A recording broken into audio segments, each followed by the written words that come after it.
بسم اللہ الرحمن الرحیم۔ دواد حروف خافیہ زبان کی کروٹ اور اوپر کی داڑھو کی جڑ سے ادا ہوتا ہے، اور دواد کو پھر ادا کر کے دیکھیں کہ یہ زبان کی جو کروٹ ہے زبان کی وہ اوپر کی داڑھو کی جڑ سے لگ رہی ہے یا نہیں لگ رہی ہے۔ تو پھر جب یہ لگا کے تو پھر یاد کرو گے نا تو پھر اچھی طرح سے یاد ہوگا، پھر نہیں بھولے گا۔ اور نیچے ہے لام نون را حروف ترفیہ، اور اس کے سامنے دیکھیں لام کے سامنے دیکھیں زبان کا کنارہ اور زواحق سے ثنایا تک کے مسوڑوں سے ادا ہوتا ہے۔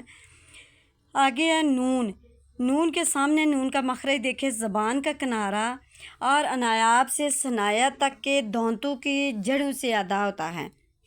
اس سے نیچے دیکھیں را، را کے سامنے دیکھیں را کا مخرج زبان کی نوک اور مقابل کے تالو سے ادا ہوتا ہے، اور یہ تینوں مخرج آپ نے ایسے یاد کرنے کے لام نون را حروف ترفیہ ہیں، پھر ان کے آگے ایک ایک مخرج کر کے یاد کرنا۔ میں نیچے سے نیچے تک پڑھاتی ہوں تو آپ سے جو یاد ہوتا ہے وہ کرنا، تین تین کر کے کر لینا۔ نیچے تو دا تا حروف نتیہ، اب دیکھیں کتنی آسانی ہو گئی ہے کہ تا دا تا کا ایک ہی مخرج ہے حروف نتیہ۔ حروف نتیہ زبان کی نوک اور اوپر کے دانتوں کی جڑ سے ادا ہوتے ہیں۔ اسی طرح نیچے دیکھیں ذا ذا ثا حروف لساویہ، حروف لساویہ زبان کا سرا اور اوپر کے دانتوں کے اندرونی کنارے سے ادا ہوتے ہیں۔ زبان کا سرا اور اوپر کے دانتوں کے اندرونی کنارے سے ادا ہوتے ہیں۔ اسی طرح نیچے دیکھیں تین تین کے اگٹھے ہو گئے، پھر آپ کے لیے آسانی ہو گئی ہے۔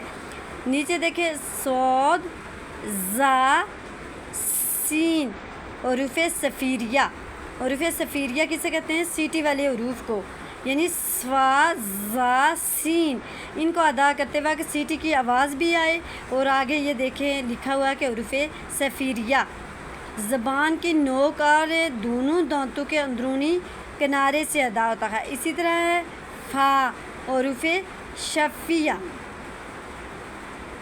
اوپر کے دانتوں کے کنارے اور نچلے اونٹ کے تر حصے سے ادا ہوتا ہے۔ اور فا کو حروف شف، شف اونٹ کو کہتے ہیں، شف کسے کہتے ہیں؟ اونٹ کو کہتے ہیں۔ تو اس لیے فا کا مخرج آگے دیکھیں کہ اوپر کے دانتوں کے کنارے جو ہیں وہ نچلے اونٹ کے تر حصے سے ادا ہوتا ہے۔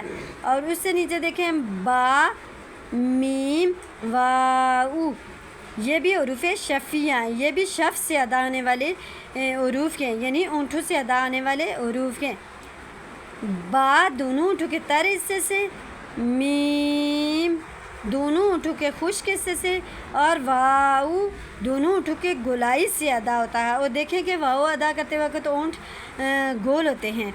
تو یہ دیکھیں، یہ جب بھی آپ ایک مخرج یاد کریں گے تو ساتھ اس کو ادا کر کے دیکھیں کہ یہ جس طرح سے لکھا ہوا اسی طرح سے ہمارا حروف جو ادا ہو رہا ہے کہ نہیں، تو پھر ہمیں یاد بھی ہوگا اچھی طرح سے اور بھولے گا بھی نہیں۔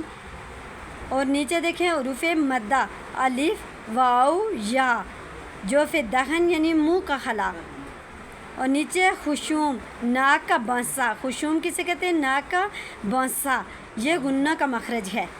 تو یہ آگے جا کے آپ کو سمجھ آ جائے گی نیچے سے، تو آپ تھوڑا تھوڑا کر کے یاد کریں۔ میں نے پڑھائے سارے ہیں لیکن آپ سے آسانی سے جو یاد ہوتے ہیں وہ کریں، تین تین یاد کر لیں۔